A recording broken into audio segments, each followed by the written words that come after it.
el sustento mismo de la economía. Entonces, por lo mismo, también la economía ha ido variando y ha ido evolucionando de una economía agraria, una economía recolectora-cazadora, que usted, lo más probable, todos sabemos que eran las tribus, las poblaciones prehistóricas, etcétera, donde básicamente la economía se basaba en recoger, cazar y tener lo que necesito y no más allá. Y por eso la persona también era nómade, o sea, andaba de lugar en lugar y donde se instalaba lo único que utilizaba era lo que necesitaba y nada más. Después, cuando aparece el uso de la piedra, el uso de la rueda, las personas empiezan como a entender que las materias primas se pueden manejar de otras maneras, entra en la era del sedentarismo, que se llama, que finalmente cuando la persona se asienta, o sea, dice, ya, yo no me quiero mover más, me voy a ubicar acá, y empieza en ese momento a cultivar, empieza a criar sus animales, a cultivar su alimento, y ya no empieza a salir a cazar. Y en ese sentido empieza a generar más de lo que necesita. Y cuando empieza a generar más de lo que necesita, se organiza. Dice, ya, esto lo necesito para sobrevivir, pero esto que me sobra, lo que voy a hacer lo voy a intercambiar. En su tiempo, después cuando fue avanzando la sociedad, lo voy a vender y así sucesivamente. Y básicamente desde ahí nace la sociedad moderna y las economías modernas, ¿ya? Sobre la base de producir para satisfacer las necesidades de la población y que el excedente se pueda vender. Ahora, después de las sociedades modernas, o sea, de toda esta primera parte de la economía, viene ya la era industrial, que es donde cambia radicalmente la situación, porque aquí nacen los llamados capitalistas. ¿Qué quiere decir los capitalistas? Los cuales no producen para ellos tener y vender su excedente, sino que ellos producen netamente para vender, no quedándose con nada y no tampoco repartiendo lo que ellos producen, ¿ya? Sino que vendiéndolo y empezando a especular, y finalmente el poder que ellos tienen no es el producto, no es la tierra, no, sino que es el capital, es el dinero. Y eso es lo que empiezan a mover y ahí se empieza a generar esta sociedad mucho más compleja. Y después las sociedades en su momento se regularon, cuando nacen las democracias, llamémoslo así, las democracias modernas, que a partir de la Revolución Francesa en adelante, como el gran hito, empiezan a hacer el concepto de Estado. ¿Y qué es el concepto de Estado? Cuando decimos ya no vamos a idolatrar a una persona por su origen divino, como los reyes, como los pontífices, ya no vamos a creer en que hay personas superiores a nosotros, como los duques, como los condes, como los marqueses, etcétera, sino que todos somos iguales ante la ley. Por lo mismo, tiene que haber un ente superior que nos asegure esta igualdad, y ahí nace el concepto moderno del Estado. Y en un comienzo había un pensamiento decir, el Estado tiene que hacerse cargo de esta situación. El Estado, nosotros le entregamos nuestro trabajo, nuestro tiempo, nuestro producto al Estado y el Estado distribuye. Y esa era como básicamente la ecuación básica en un comienzo, que el Estado era el gran benefactor y prácticamente no existía la propiedad privada, no existía la persona que tenía sus propias propiedades. Después esto fue evolucionando y se empezaron a crear dos corrientes. Una parte donde efectivamente el Estado era el gran regulador y también el gran proveedor, pero de a poco fue naciendo otra corriente donde se señalaba que el Estado no podía intrometerse en los asuntos económicos y que tenía que dejar que las personas fueran libres de decidir lo que tienen lo que producir, lo que pueden vender, lo que pueden comprar. Y ahí nace el pensamiento neoliberal, que básicamente el pensamiento neoliberal expresa que en una economía las empresas se regulan solas, ya no necesitan del Estado que les esté diciendo cómo comportarse, y el Estado simplemente tiene que estar en un rol de espectador, de observar y nada más. Y en este sentido, en un comienzo, esta teoría neoliberal, la teoría de la libre mercado, fue altamente criticada y mal vista, ¿ya? Porque se entendía que no podía ser que las personas fueran libres e hicieran lo que quisieran. Pero ¿qué pasó? Chile, y aquí ya aterrizando, Chile fue el gran experimento de eso, porque Chile fue la primera economía que se abrió al libre mercado y al neoliberalismo. Y claro, todos los que estaban miedosos con esta situación empezaron a ver en Chile lo que se llamó el milagro económico, o sea, de una economía totalmente destruida, que venía de esta economía ya de los años 50, 60, después con la crisis del 73, con el golpe, la economía chilena prácticamente se destruyó, pero el neoliberalismo logró lo que nadie en el mundo pensó, que una economía totalmente destruida iba a empezar a surgir e iba a ir en auge e iba a dar grandes beneficios. Así al menos se expresaba. Ahora, efectivamente produjo beneficios, pero la letra chica era para quién eran esos beneficios, ¿ya? Y ahí nos empezamos a dar cuenta que la economía neoliberal lo que ponía en el centro del desarrollo de la economía era la generación de riqueza a cualquier costo. Y así nos encontramos con casos donde, por ejemplo, se propiciaba la ganancia por sobre el medio ambiente, la ganancia sobre el derecho de los trabajadores, las ganancias sobre el derecho, los derechos sociales, económicos y culturales, las ganancias sobre los pueblos indígenas, y así. Y empezamos a darnos cuenta que esta economía neoliberal era tan avasallante, era tan rupturista, tan agresiva con todo, que finalmente sí, nos generó un beneficio macro, o sea, generó que el Estado chileno pudiera como tener números azules en sus cuentas, pero nos dimos cuenta que la sociedad se empezó a empobrecer más. ¿Y por qué se empezó a empobrecer más? Porque empezó a depender más aún del sistema de lo que antes dependían, porque antes las personas eran un poco más libres en cuanto a su poder adquisitivo, pero no.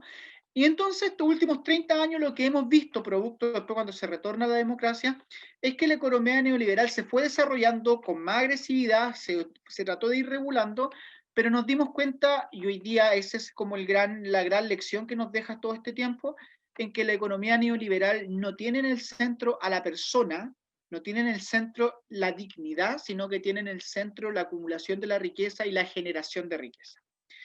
Entonces, hoy día lo que está en discusión es cuál es el sentido de la economía, ¿ya? El sentido de la economía es generar dinero a toda costa y repartir ese dinero en la medida de lo posible, y ahí esto es lo que se llama, yo creo que ustedes lo han escuchado alguna vez, la teoría del chorreo, ya que finalmente el vaso es el Estado, el agua es la economía, y empezamos a llenar, ¿ya? Y cuando se llena, y supuestamente, después de que se llena el vaso, o sea, después de que todos los que invirtieron, los poderosos, etcétera, ganan, después se supone, según esa teoría, que por el chorreo del vaso, la gente va a recibir.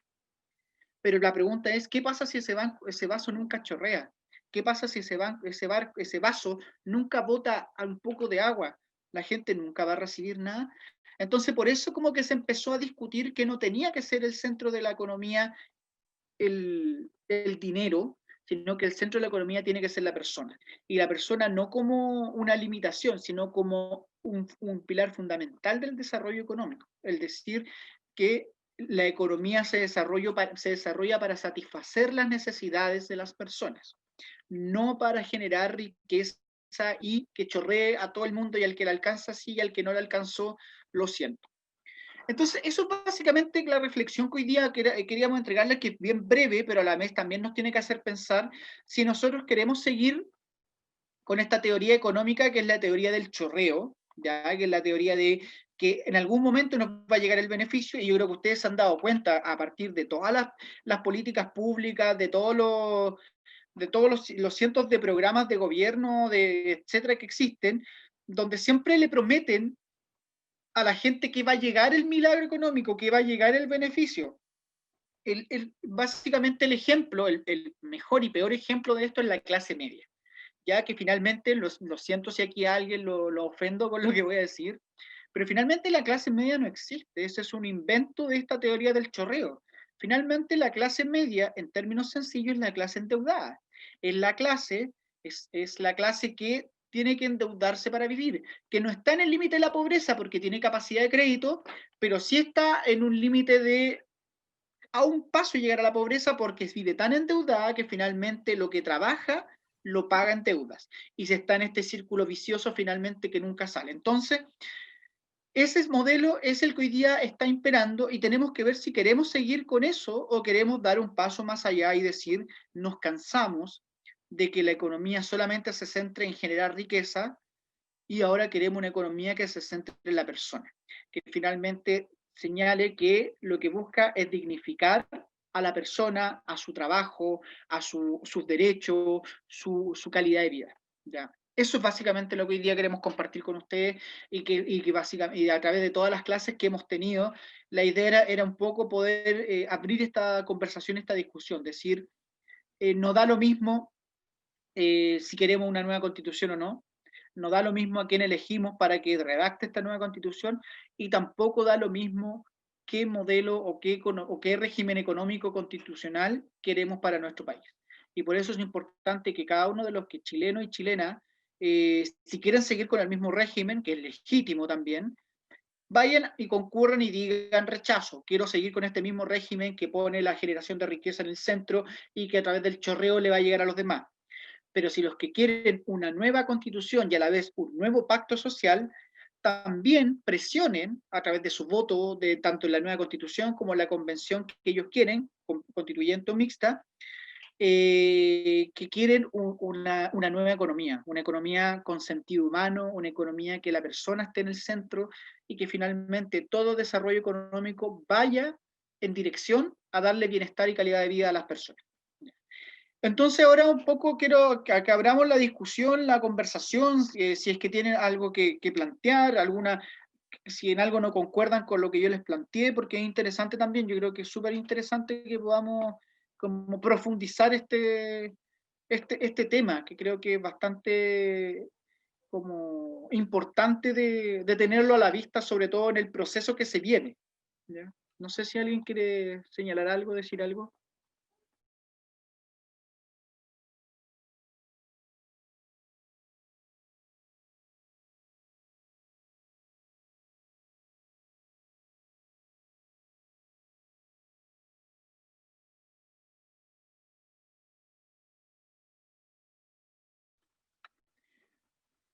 Bueno, o también, si es que a lo mejor no es de hoy día, sino que también alguna duda que haya quedado de las clases anteriores, algo que ustedes quieran sacar adelante, quieran poner sobre la mesa también. Creo que es súper importante que podamos hoy día cerrar con broche de oro nuestra clase. Les quedamos debiendo el cóctel a todos y todas los que están acá. Cuando pase todo esto, vamos a hacer una junta y ahí vamos a finalizar la clase quizás como debería haber finalizado, que a nosotros no. Pero por ahora, algo que quieran preguntar, compartir con los que estamos acá.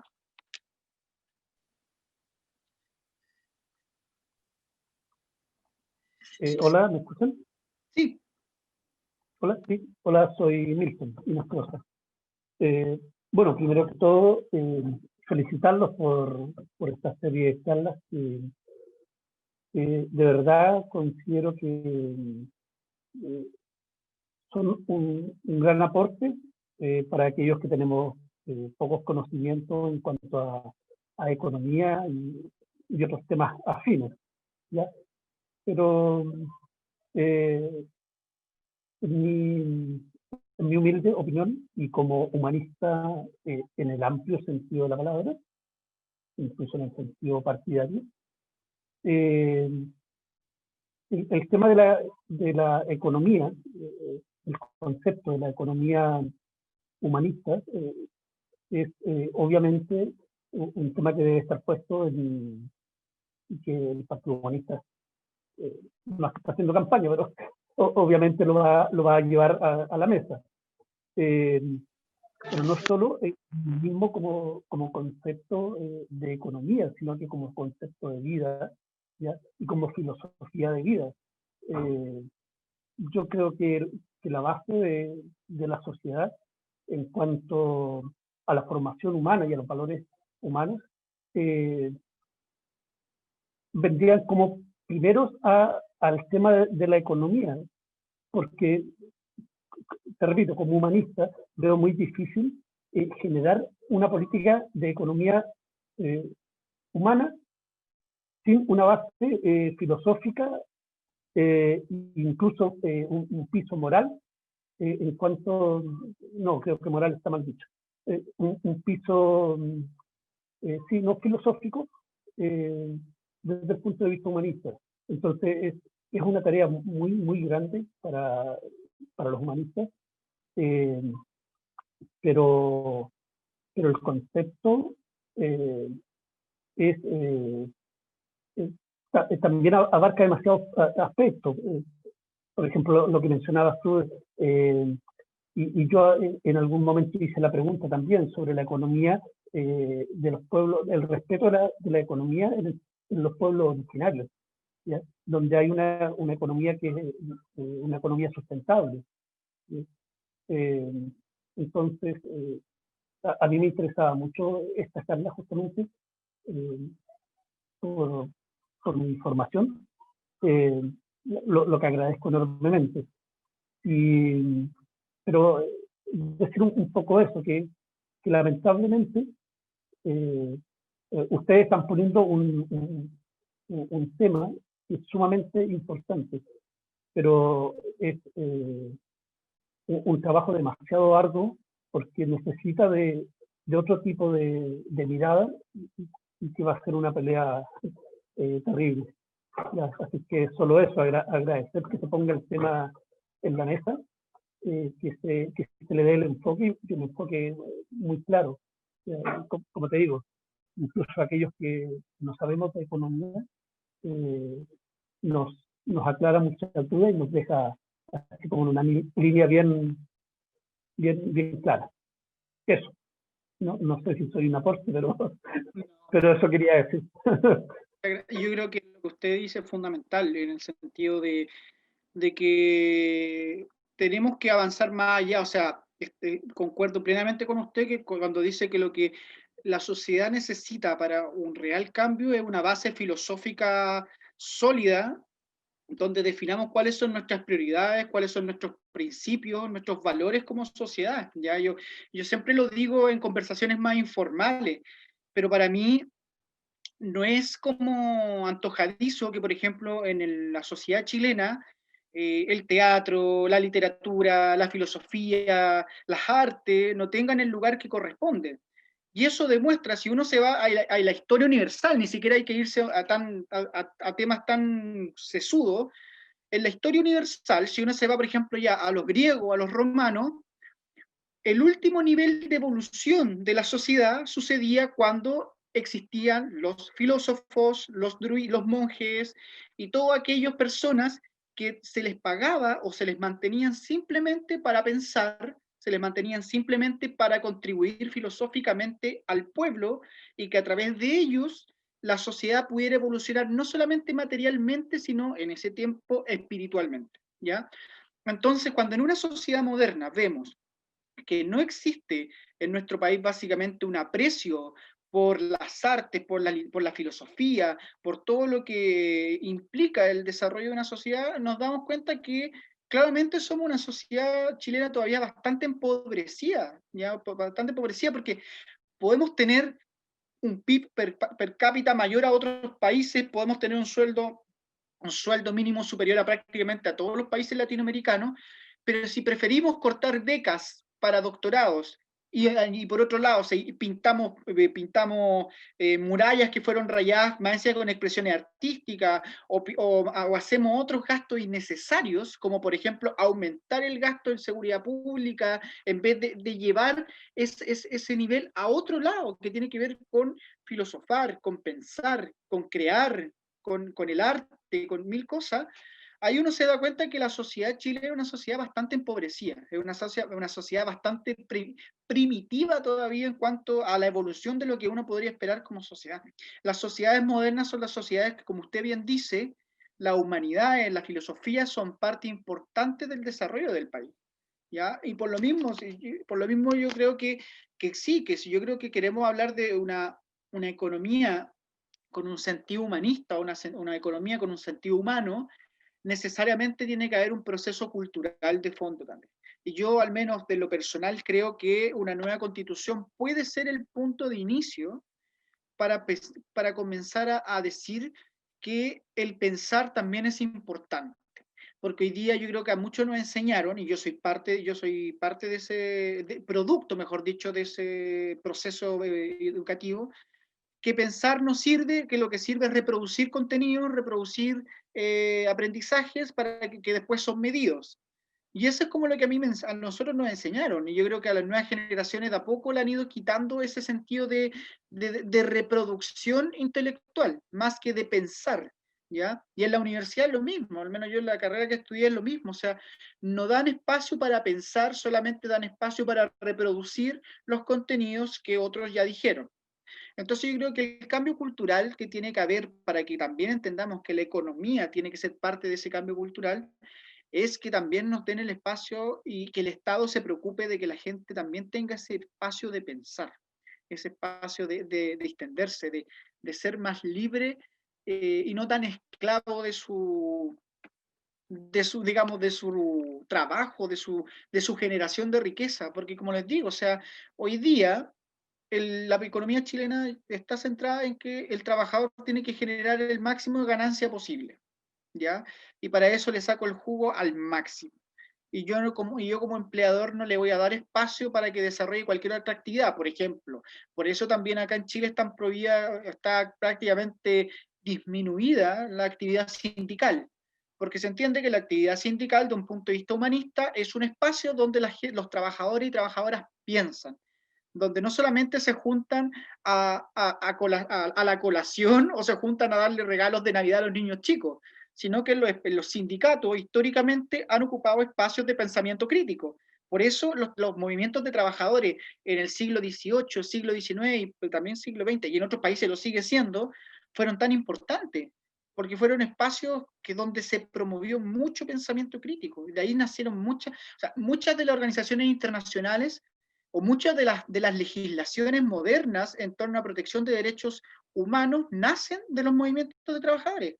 Más que de las Naciones Unidas, que finalmente es un grupo de países que también tienen intereses comunes, pero a quienes debemos gran parte de las reivindicaciones de los derechos sociales, de los derechos humanos que hoy día gozamos, es a los movimientos de los trabajadores. Entonces, por lo mismo, yo creo que el cambio cultural que tenemos que nosotros también impulsar tiene que ver en ese sentido, de impulsar que podamos tener un poquito más de tiempo para pensar.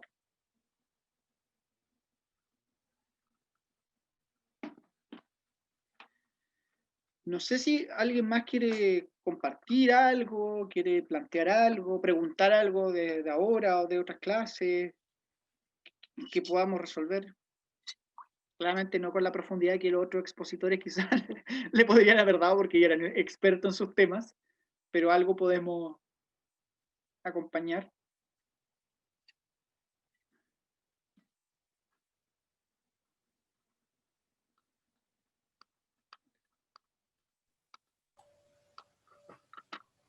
¿No?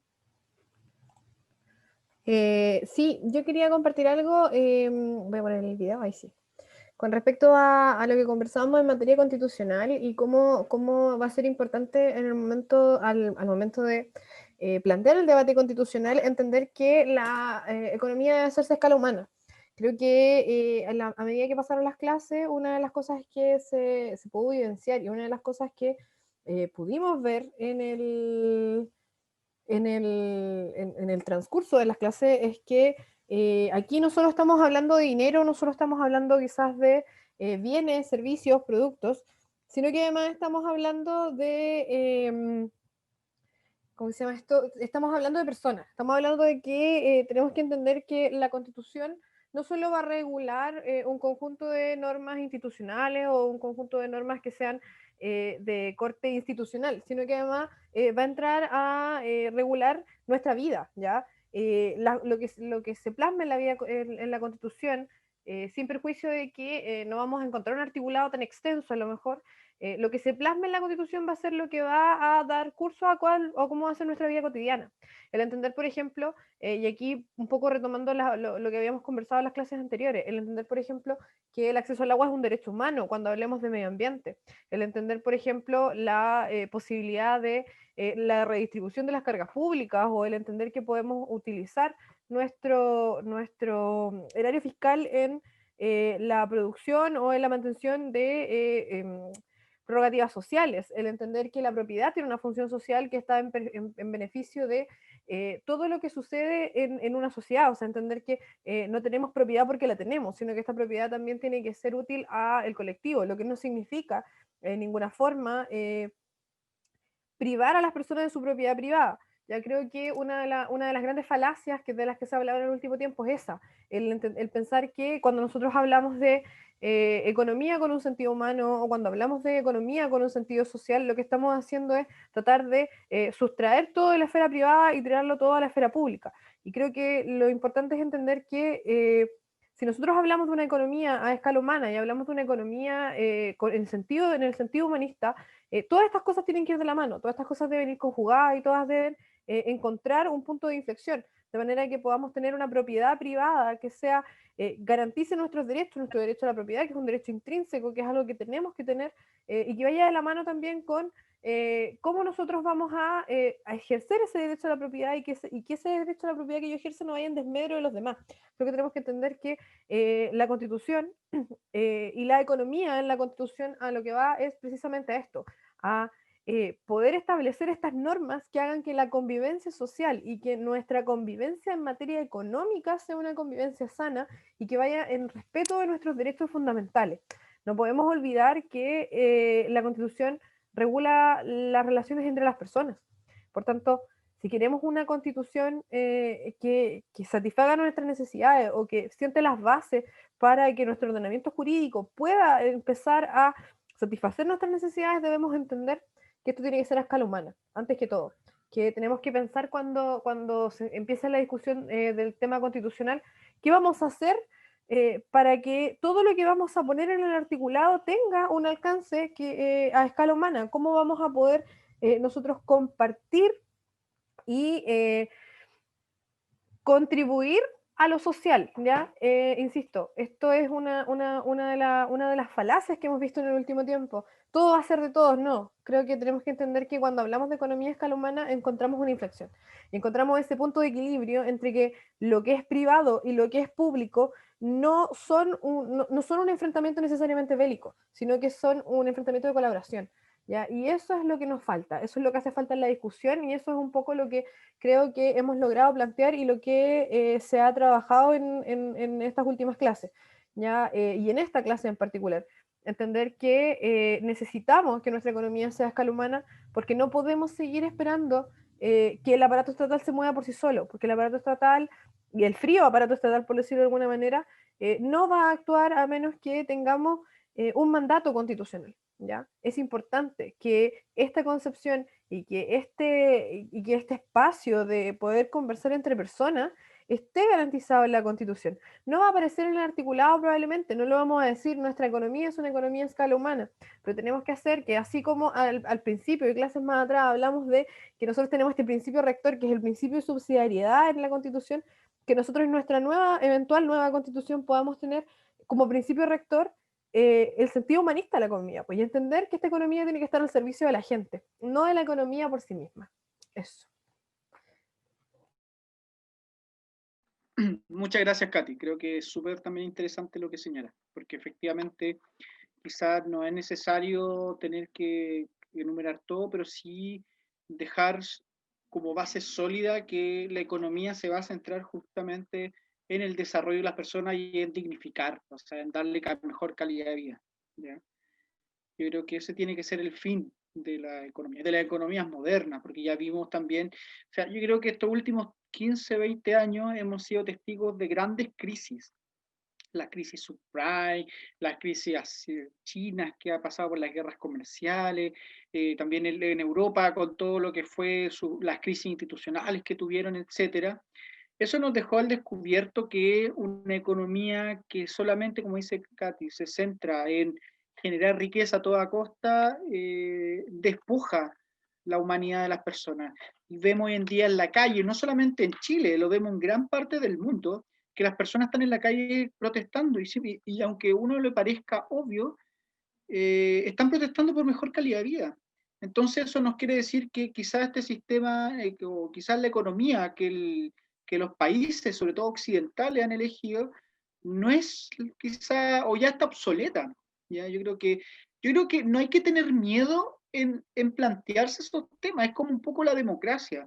Yo creo que la democracia, tal como la concebimos, también puede ya estar obsoleta y hay que pensar otra forma de democracia, mucho más perfectible, mucho más participativa. Yo creo que no hay que tener miedo, no es antidemocrático decir que la democracia está obsoleta, no es antidemocrático decir que hay que pensar otro tipo de democracia, porque ya nos dimos cuenta, o sea, sobre todo los países latinoamericanos estamos sufriendo el debilitamiento de las democracias, y eso no ha sido por un tema que vino un huracán y nos debilitó la democracia, no, eso ha sido por una mala gestión de los gobernantes, por una mala y sistemática desmantelamiento de los estados. Entonces, por lo menos tenemos que tener miedo a eso, a conversar estas cosas y a plantearlas. Y Chile hoy día vive un proceso histórico que es justamente pensar su nuevo pacto social, y creo que es súper contingente y súper pertinente hacernos estas preguntas. Y posiblemente no, quizás lleguemos a conclusiones iguales, conclusiones similares, no importa. Yo creo que hay que saber compartir, hay que saber convivir con el pensamiento distinto a uno también. No sé si alguien más tiene algo que preguntar, que aportar, para si no pasamos a la segunda parte ya y final de la clase de hoy. Hola. Hola. Oye, bueno, partir por dar las gracias por la serie de charlas que dieron, porque estuvo bastante interesante. Y también señalar que, escucha, en base a todo lo que uno pudo escuchar en esta serie de charlas, pareciera a mí, desde mi punto de vista al menos, que resulta casi inevitable la conclusión de ser necesario este cambio constitucional que ojalá se produzca el domingo. Pero ojalá que también, y entendiendo que yo al menos espero que gane el apruebo, que se dé una discusión sana después, cuando ya entremos a ver el fondo del asunto, cuáles van a ser las nuevas reglas que nos van a regir a todo, desde todo el ordenamiento jurídico. Porque igual llama un poco la atención que tan encima de este proceso tengamos aún una campaña del miedo de que no, todo se va a desmantelar, que vamos a volver atrás, que todo el desarrollo económico que podría existir se va a caer, por el solo hecho de que se va a entrar a discutir una nueva constitución. Entonces, esperemos que sea así, que sea más bien que sea un proceso positivo y bueno, aprobar el domingo, y muchas gracias por esta oportunidad de nutrirse un poquito de conocimiento y escuchar diversas posiciones al respecto. Eso. Muchas gracias, Jorge. Yo creo que tenemos que sacarnos ese miedo. O sea, yo voy a decir algo a título personal. Bueno, siempre en las clases, después le estamos compartiendo clase a clase, dice que las opiniones son personales, y aquí claramente es una opinión personal. Pero finalmente el miedo del desmantelamiento, el miedo de la obstrucción económica, el miedo del declave económico, no es un tema de malas decisiones políticas, ¿ya? O tiene un poco que ver. Pero si nos vamos a la historia, si nos vamos a la historia contemporánea de Latinoamérica, todos los países, actualmente incluso Venezuela y otros países más que están sufriendo crisis humanitarias, que tienen que ver con malas decisiones políticas, de hecho, pero las crisis económicas muchas veces, más que por mala decisión de los gobernantes, ha sido por bloqueos económicos, ¿ya? Por bloqueos económicos que hacen los mismos grupos empresariales que no están de acuerdo con las direcciones políticas que se están dando, entonces, en vez de contribuir, bloquean. Y eso lo hemos visto en todos los países de Latinoamérica, ¿ya? Chile también fue uno de los primeros países donde se sintió más eso, ¿ya? Y la historia contemporánea de Chile nos dice, o sea, el golpe de Estado fue prácticamente maquinado por un obstruccionismo económico de parte de los grandes conglomerados, ¿ya? Y que finalmente acorraló a la economía chilena al nivel de la precariedad, y no hubo más salida en ese tiempo para algunos que generar un golpe de Estado, una dictadura. Hay otros países que están pasando lo mismo. O sea, no es que, por ejemplo, yo sea pro Cuba, pro Venezuela, pro todos estos países que para mí sí hay dictaduras, porque no hay una libertad de expresión, no hay una libertad de política, etcétera. Pero, por ejemplo, si a mí me señalan, y lo es muy personal, que Cuba es un país pobre, yo respondo, es pobre porque tiene un bloqueo económico hace más de 50 años también. Y un bloqueo económico que los países no se atreven a cuestionar porque es impuesto por el rey, por el emperador del mundo, que es Estados Unidos de Norteamérica, ¿ya? pero para mí el bloqueo económico es un acto totalmente inhumano, totalmente atentatorio de los derechos fundamentales de las personas, porque finalmente lo que yo estoy haciendo es impedir que entre bienes y servicios a un país para que satisfaga las necesidades de la gente, ¿ya? Entonces, por lo mismo acá en Chile es lo mismo, o sea, yo me atrevo a decirlo muy personalmente, si llega a pasar esta debacle económica, posiblemente no va a ser porque elegimos una nueva constitución, va a ser porque los grupos económicos van a empezar a presionar a través de su obstruccionismo económico para que no se vaya en la dirección que ellos no quieran, y ya lo hicieron antes.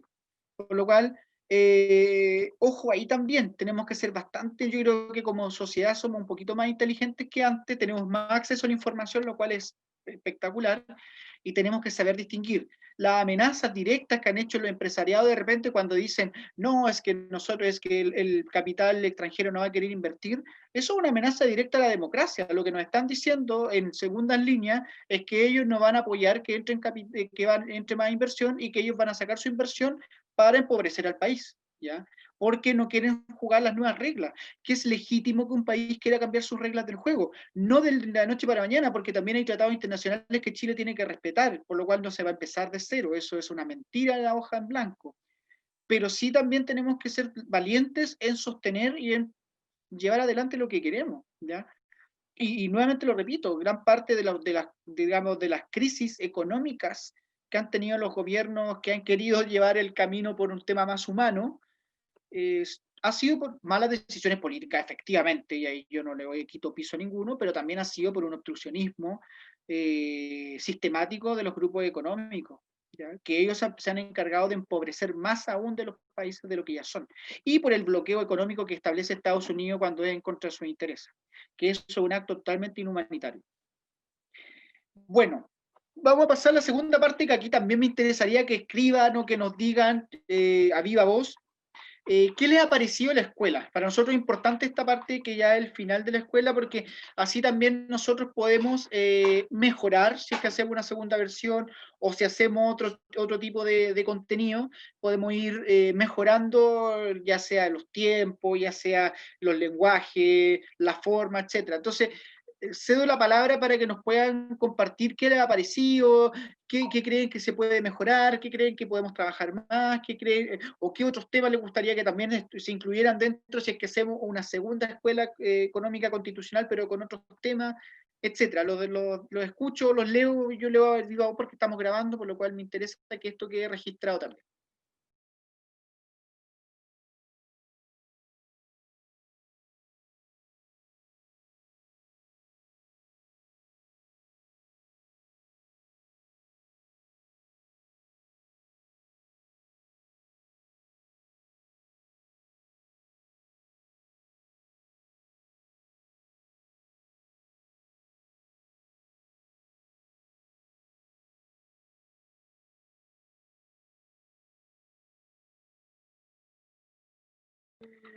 Bueno, voy a empezar yo entonces.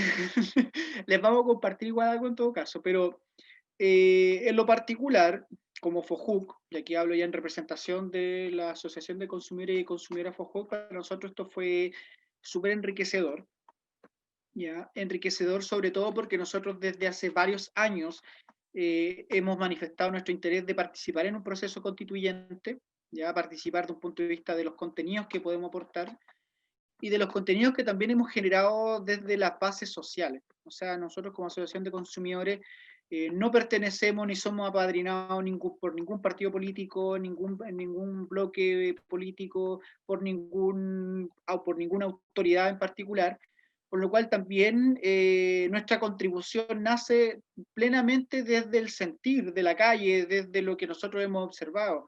¿Ya? Y por lo mismo nos interesaba mucho generar este espacio totalmente autogestionado, ¿ya? Totalmente organizado y convocado por nosotros, y nos atrevimos porque creemos que es importante, creemos que las organizaciones sociales tenemos que también ponernos a la altura de las circunstancias. Entonces, por lo mismo le agradezco a todas las personas que hoy día están presentes acá y a todas las que estuvieron presentes en cada una de las clases anteriores, porque finalmente nos demostró que no estábamos tan equivocados, en que efectivamente hay personas que necesitan información, que necesitan aprender más, y que necesitan que las organizaciones, entre que está nosotros, nos pongamos a la altura de las circunstancias, que no nos escondamos, que no nos apadrinemos, no nos acurruquemos en algún sector político y creamos que ahí lo hicimos todo, ¿ya? Porque no creemos en eso. Y aquí no hablo en nombre de FOJUC, hablo en nombre personal,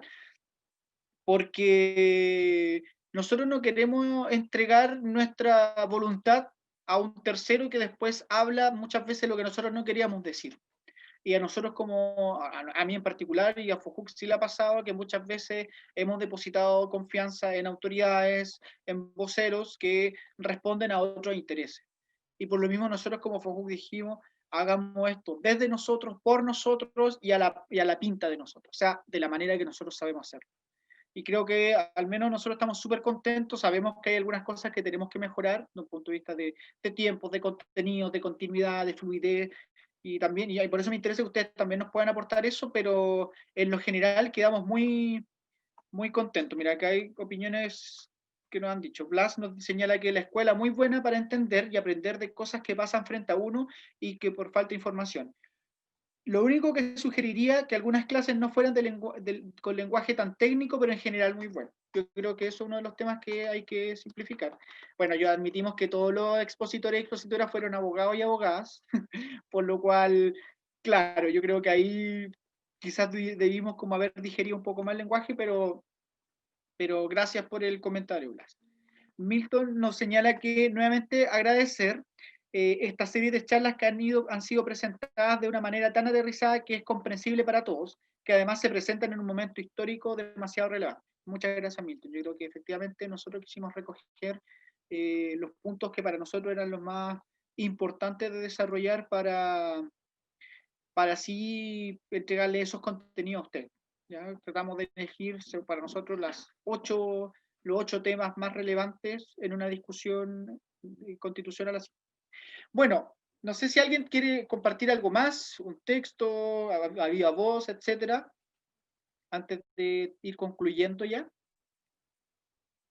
¿Alguien más que quiera? Bueno, ahora Catherine, que la jefa de programa y campaña de FOJUC, también va a señalar otra forma distinta en que queremos evaluar esta escuela, así que le doy el pase a Catherine.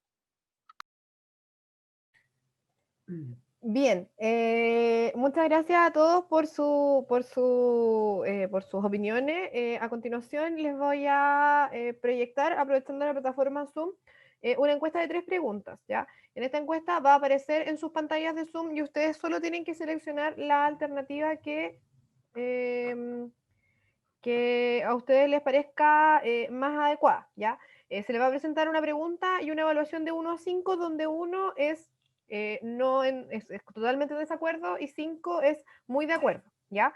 El modo, como les digo, de responder esta encuesta es bastante sencillo, solo deben apretar de 1 a 5 cuál es la evaluación que ustedes le ponen. A nosotros nos va a ir saliendo cuando ustedes ya hayan votado y luego vamos a dar pase a la segunda pregunta, ¿ya? No tengan miedo, no va a pasar nada. Para aquellos que se manejan un poco menos en estas plataformas, solo deben apretar la opción que ustedes estimen que es la más acorde. Les reitero, de 1 a 5, la que ustedes creen que es la más acertada, siendo 1 totalmente en desacuerdo y 5 muy en desacuerdo. Ya, a continuación voy a lanzar las primeras preguntas. Recuerden que solo deben presionar en una de las alternativas, no les deja marcar más de una. Ya son 3 preguntas. De 1 a 5, ¿qué tan satisfecho estás con contenidos de la escuela? En segundo lugar, de 1 a 5, ¿qué tan pertinentes crees que fueron los temas de la escuela? Y en tercer lugar, de 1 a 5, ¿qué tan interesado estarías en repetir instancias como esta? Ya, le voy a agradecer ya a las personas que han ido votando. Ustedes no se preocupen si no ven las votaciones porque yo las estoy viendo. Ahí van subiendo. Bien.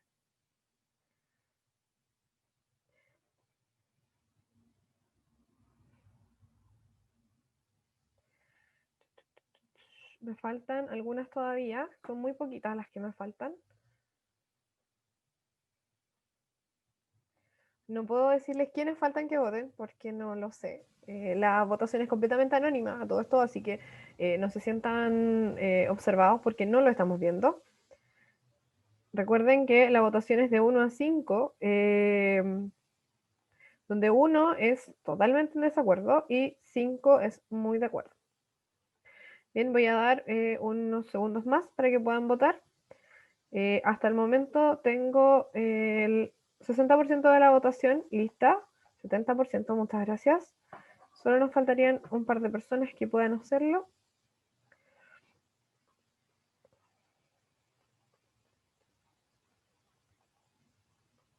Mientras tanto les comento que mientras votan las personas que faltan, que son solo 3 que no han votado. Les comento además que tenemos otro comentario. Milton dice que no ve la encuesta. Qué raro. Milton, si estás desde tu teléfono, te recomiendo que desplaces la pantalla hacia el lado y ahí debería salirte la encuesta. De lo contrario, no te preocupes porque de todos modos no diste tu opinión. Bien. Ya. Voy a ir cerrando entonces la encuesta para que podamos cerrar esta instancia. Mientras tanto, les leo, por ejemplo, en el chat tenemos otra opinión de Leoni, que es nuestro amigo de Perú. Muchas gracias por las exposiciones de y las anteriores clases. Me gustaría saber en cuánto más adelante hagan charlas similares de protección al consumidor según su experiencia en diversos países. Muchas gracias, Leoni. Vamos a estar avisando cada vez que tengamos algún tipo de iniciativa. Así que muchas gracias también por tu asistencia y espero que nos veamos pronto. Sus correos van a quedar en nuestra base de datos. Ya, ¿cómo? Sus correos van a quedar en nuestras bases de datos para que nosotros podamos también enviarles información cuando las tengamos, así que esperamos que la tengan. También tengo una última opinión antes de cerrar la encuesta. Eric nos dice, la escuela fue una excelente experiencia, gran elección de temas. Tal vez si llegamos a un proceso constituyente, sería interesante hablar sobre cómo funciona el proceso y cómo las personas pueden informarse o participar directamente. Lo vamos a tener en cuenta. Hace unos años atrás hicimos unas iniciativas parecidas, así que nuestro compromiso también por seguir educando en consumo y ciudadanía, vamos a tomar la sugerencia. Y Angélica dice, muchas gracias, los temas muy pertinentes, muchas gracias Angélica. Voy a ir cerrando la encuesta porque están listas las votaciones. Voy a hacer Bien, voy a hacer un movimiento informático antes de cerrar para ustedes, porque debo dejar registro de esto. Bien.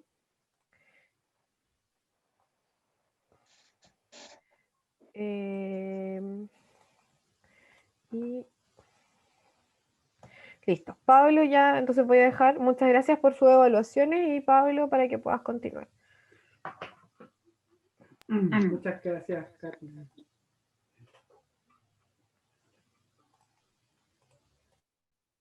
Gracias, Katy, por ser tan tecnológica y, y poder entregarnos esa herramienta para definir. Entonces, sin más que decir, nuevamente le agradezco a todas y todos por todo el tiempo que nos acompañaron, que nos acompañamos. Les vamos a compartir por correo también un certificado que a las personas que vinieron a las clases, para que lo puedan tener. También les vamos a compartir todos los videos bajo los cuales tuvieron las distintas clases, están todos ya prácticamente online, hasta este lo vamos a subir, y le vamos a compartir también, en la medida que los recopilemos, todas las presentaciones PowerPoint para que tengan también el contenido de todos los expositores y expositoras que entregaron acá. No sé si alguien quiere decir algo más antes de concluir. ¿No? ¿Nadie más? Entonces, sin más preámbulo que decir y agradeciéndole a todos los que ya están presentes, a Angélica, a Catherine, a Milton, a Blas, a Jorge, a Angélica, a Marisol y Pedro, a Eric, a Seba y a Fabiola. Damos por concluida la primera versión de la Escuela Constituyente Económica. Esperemos que este domingo salgamos todos a celebrar lo que queremos que es mejor para el país y que este domingo nos cuidemos también en las votaciones que hagamos y lo hagamos de manera responsable, respetuosa e informada. Así que les agradezco y que tengan una muy buena semana y nos estamos viendo en una próxima ocasión. Que estén muy bien. Chao.